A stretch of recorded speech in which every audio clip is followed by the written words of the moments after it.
is my moment.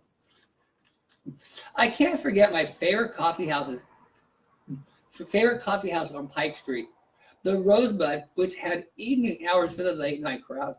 The setting was a living room like feel with comfy chairs and sofas. It had a homey feel to it. This was an inviting place and great socially to drink coffee and meet people. When it was sold, the new owners redecorated it and began selling wine along with coffee, so it became a wine and coffee bar. The interior was updated with black and white striped furniture for today's feel. Also, the energy and clientele changed a bit because of the atmosphere, but it was still quite enjoyable. I call the update classy with considerable casual elegance. I'm just going to see one thing real quick if I sit down. And how's the... I'm going to see if I'm... Okay, I'm fine. Perfect. Um, ugh. Okay.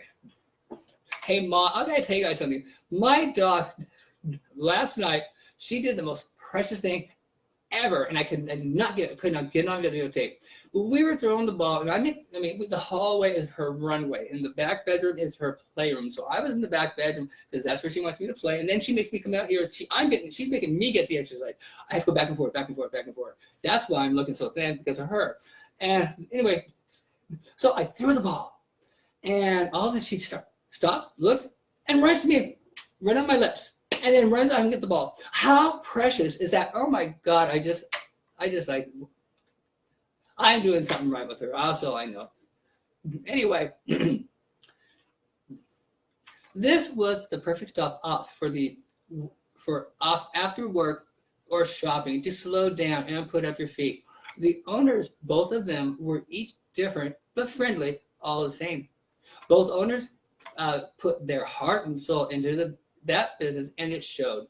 You can't ask for a better place to stumble into after the bar scene. We just chilled the rest of the day and night away.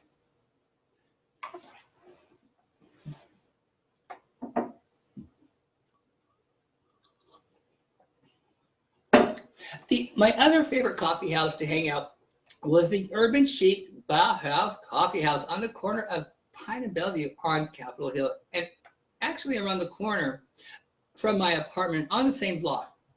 It had an amazing view of downtown and a perfect place for sidewalk seating. This was where I'd guy watch whenever I was on the crave for sweet viewing eye candy. The perfect times were early in the morning when guys would walk to work and around 4 or 5, watching them work those glutes on their uphill walk home. All I knew was that my eye sugar level went through the roof. If I was lucky, sometimes I got a good whiff of testosterone that was lingering in the air, and with the misty Seattle air.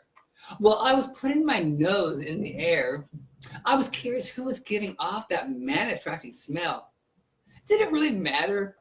Not really, because sometimes a fantasy was all I needed.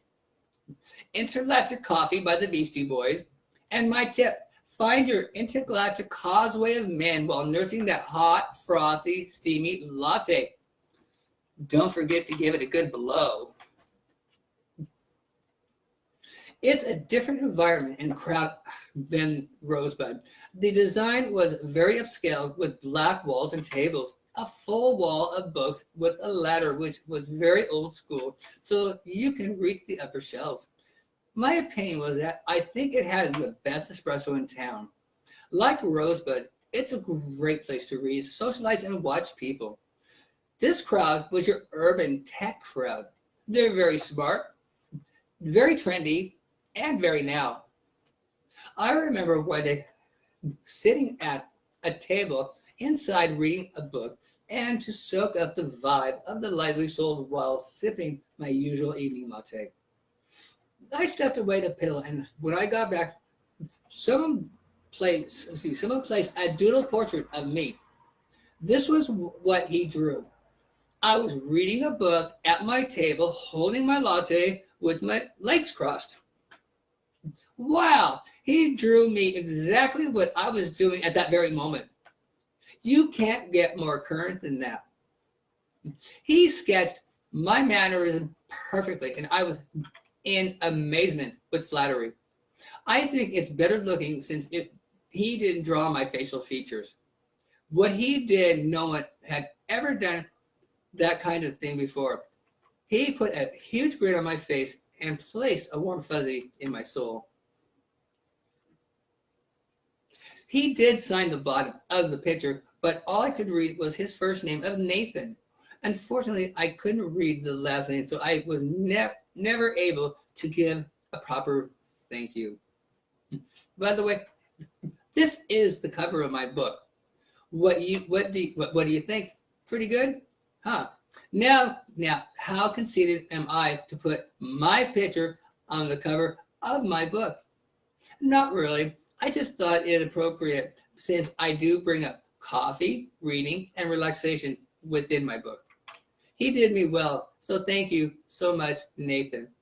My song, Wake Up and Smell the Coffee, the Cranberries. My tip, coffee brings people together who then become creative in thought. What goes along with coffee? Just a second.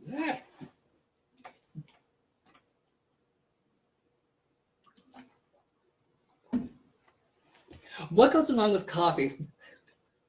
How about a great read? I found and purchased a coupon book for only $10. What I got was a free single latte at most coffee houses around Seattle proper, each at a different location. I grabbed this opportunity to get to know the neighborhoods, and by the time I finished the book, I did. This was a fun and enjoyable way to meet people residing in the different neighborhoods. While sipping on my caffeine, I always had a book in my hand. I was an avid reader, and most of the time, I chose and supported my own kind, gay authors, which is a great way to have great conversations with others. I have 3 specific authors in mind I must share with you. Each write on different topics and a different style, but they were all are good at what they do, and that is write. I believe you might enjoy what they write, so give them a try.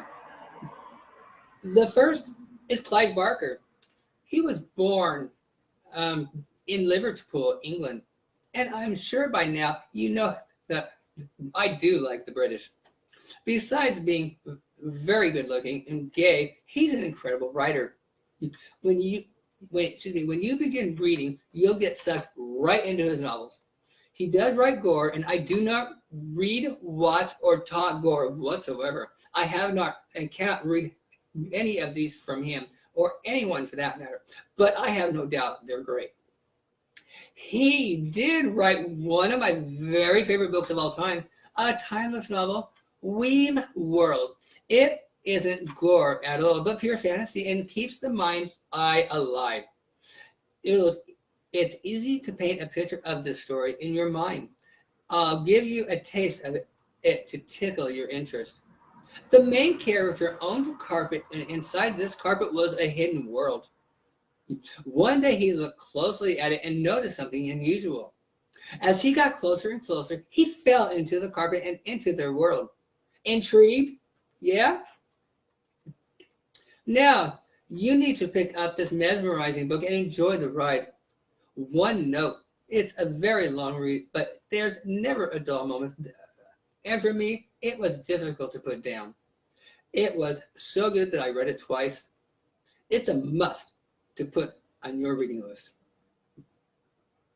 Another must read is Armistead Maupin, who was working in San Francisco at the Chronicle when he began his story Tales of the City in the paper as a series, and then it went into book form. There are 6 books in a series. I always had one in my, here we go again. I always had one in my hand whenever I was at the coffee house, park, bus, a walk, and even home.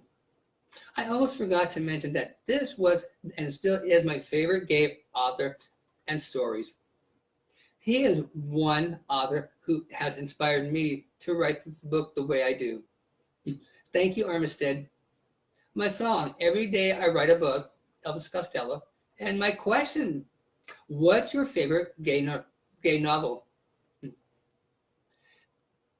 It was easy for me to put this vision in my mind and picture the story and take it into it. I envisioned it clearly and concisely as well as I created my own character and placed myself in that role. This author knew how to write and able to keep his audience's attention and interest on at the up and up. This classic should be read by the new generation of gay readers, and they are timeless and memorable. I happen to have read the series several times. This was my escape from all the craziness in my life that I was temporarily having. I also recommend the two movies out based on the first two books. The first movie was on PBS with Thomas Gibson showing off his bare butt. It's nice, by the way. Then PBS was upset and deemed inappropriate bearing his bottom on public television, so they chose not to renew the second movie. So the second one went directly to cable. I think I'll have to pick them up again and read them on my Kindle. Spot. Okay, there. Okay. By the way, he did write other books as well. All of the ones that I had read were great. I don't know why I ever stopped. I think it's time for me to pick up another one from him. My final recommendation for an easy, good, and enjoyable read was written by a gay couple, and one that I found while living and working in Charlotte. One day back in the summer of 2000, while I was working in the medical clinic, my coworker and dear friend highly suggested this book as she knew my lifestyle. She advised me that I would enjoy both the book's content and storyline. The authors Gregory White Smith and Stephen Neffa both previously resided in New York City, and they decided to relocate to Aiken, South Carolina. While they were looking for a place to live, what they found was a rundown mansion for dirt cheap. It was iconic, and after collaborating, they thought it was worth saving its history. So they decided together to buy it and fix it up to its old glory. After the completion, they decided to write a book about their experience and the difficulties and challenges that it took to get this house back in shape. The book is called On a Street Called Easy in a Cottage Called Joy.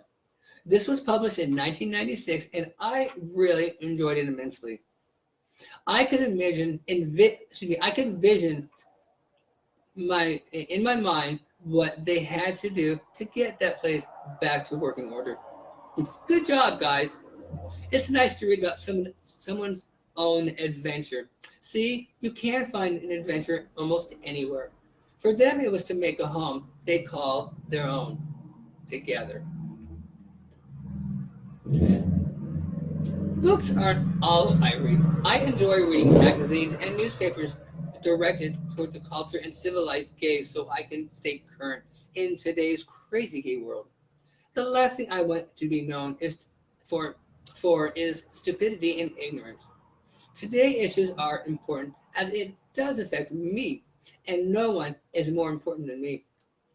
They're the perfect material to take to the coffee house or park. When you're done, you can throw them out if you want to. But if you want to, recycle or pass them on. I prefer the latter two.